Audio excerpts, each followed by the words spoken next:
বাড়িতে শুধু এখান থেকে হুজুরের চেহারা দেখার জন্য আসি নাই, বাড়ি থেকে শুধু এখানে বুট খাওয়ার জন্য আসি নাই, বাড়ি থেকে শুধু চা খাওয়ার জন্য আসি নাই, বাড়ি থেকে শুধু এই মাহফিলে পরিবেশ দেখার জন্য আসি নাই।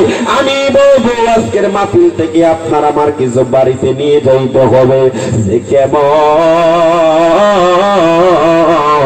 মানুষ দেখা যায় বাংলার জমিনের মধ্যে যে তারা সাগাতে পাগলকে দীক্ষার দিয়ে কথা বলে গো, এমন কিছু লোক দেখা যায় তারা আল্লাহর পক্ষ হইতে অভিশপ্ত হয়ে যায়। কথা কন না কেন? এমন রোগে ধরে যেটাই আপনার নোয়াগাঁও না, ওই যে একটা বাজার আছে নোয়াদিয়া বাজারের মধ্যে চাইয়ের ওষুধ পাওয়া যায় না, নরসিংদী সদরের ওষুধ পাওয়া যায় না, ঢাকা জমিনেও তাকে দেখা যায় হসপিটালেও ধরে না। এমন রোগ ধরছে যে রোগ কেউ ভালো করতে পারে না। এই রোগটা কার পক্ষ থেকে আসে? আরো জোরে বলুন।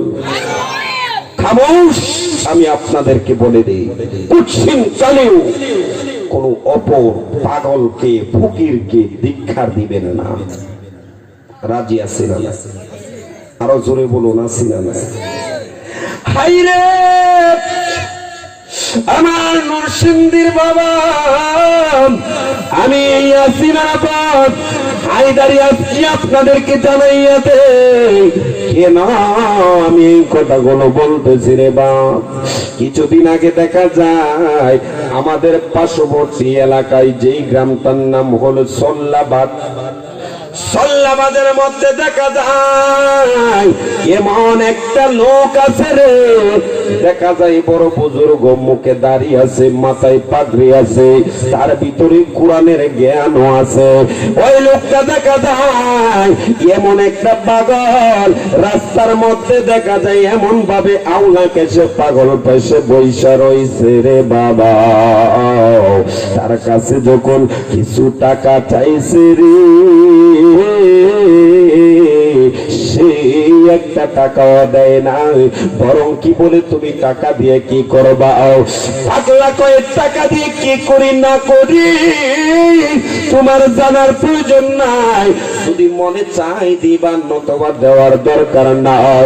দেখা যায় এই কথাটা বলতে দেরি হইল, ওই ব্যক্তির বড় রাগ হয়ে গেল, পাগলাকে এমন ভাবে একটা লাথি দিছে রে যেন রাস্তা থেকে বাহিরে একবারে ফালাইয়া দিছে।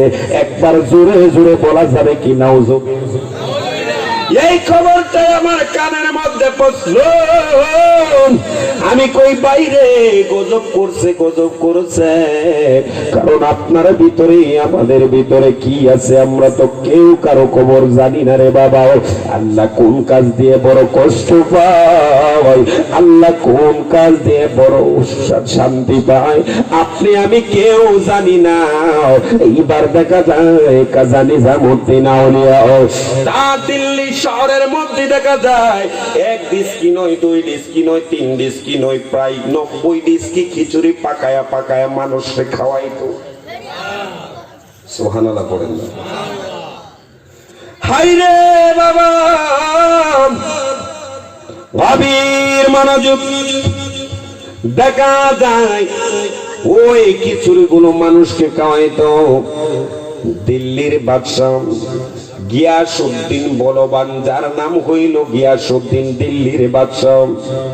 যাইয়া তোর সরাসরি দেখে ওই খাজা নিজামুদ্দিন আউলিয়ার দরবারের মধ্যে তাবারক চলে, সরাসরি নিষেধ করে দিল, না না না গো, এখানে এগুলো চলবে না, এগুলো খাওয়ানো যাবে না। আমি বাদশা হইয়া আইসা সরাসরি অ্যাটাক করলাম, বাধা দিলাম। আপনারা বলুন তো কাজটা ভালো করছে না খারাপ করছে? আরো জোরে বলুন না কেন? হাইরে আমার আব্বু, আমি আপনাদেরকে বলবো আল্লাহর ওলির দরবারে সেই খাবারগুলো তিনি বাধা দিলেন, বলেছি আগামী দিন থেকে এইগুলা বন্ধ থাকবে, আগামী দিন থেকে এইগুলো আর চলবে না, এই খাবারগুলো আর দেওয়া যাইবে না। এই ভাত দেখা যায় ওই খাজা নিজামউদ্দিন আউলিয়া তিনি কত বড় ধৈর্যশীল ছিলেন, তার ভিতরে কত সবর ছিল, তার ভিতরে কত ধৈর্য ছিল। দয়াল রে ও দয়াল রে, এহের যুবক আজকে সমাজের মধ্যে দেখা যায় কেউ যখন পীর বাবাকে বাবা ডাকে, আল্লাহর ওলিদেরকে বাবা ডাকে, এর মধ্যে বলে এইগুলা বলা শিরিক, এইগুলা বলা যাবে না। আমি বলবো বন্ধুরে, এটার মধ্যে শিরিক আর বেদাত, এটার মধ্যে শিরিক আর বেদাত। আপনি আমি দেখা যায় রাস্তাঘাটে রিক্সাওয়ালা রিক্সা চালায়, রিক্সাওয়ালাকে 10টা টাকা কম দেওয়ার জন্য মাথার মধ্যে আর্ধেক কই বাবা যাওগা বাংতি নেই, বাবা বাবা কথা আসেনিও। আরে দুঃখের মধ্যে হাসিও পাচ্ছে। এইখানে বাবা রাখতে পারে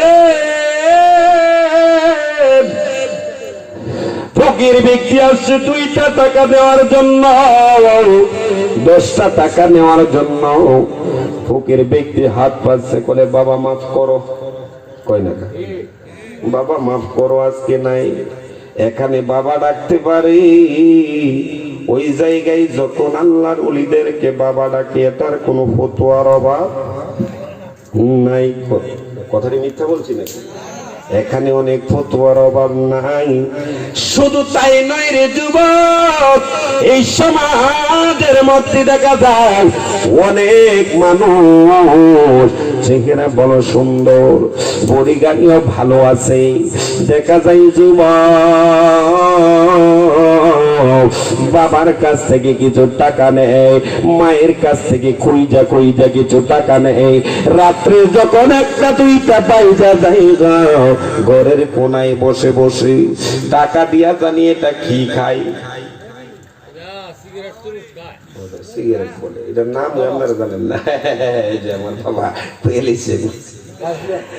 হাইরে যুবক, নিজের বাবারে ভালো কইরা বাবা ডাকে না। ওই জায়গায় দেখা যায় সাধারণ যেটা খাইলে মাথার মধ্যে নেশা হয়, এইটারে বাবা ডাকি, এইটার মধ্যে কোনো ফতোয়া চলে না। কথা বল, এটার মধ্যে ফতোয়া দেই না গো। আজকে আল্লাহর ওলিদেরকে বাবা ডাকলে বড় সহ্য করতে পারে না, তাদের বড় কষ্ট লাগে। এই ভাব দেখা যায় খাজা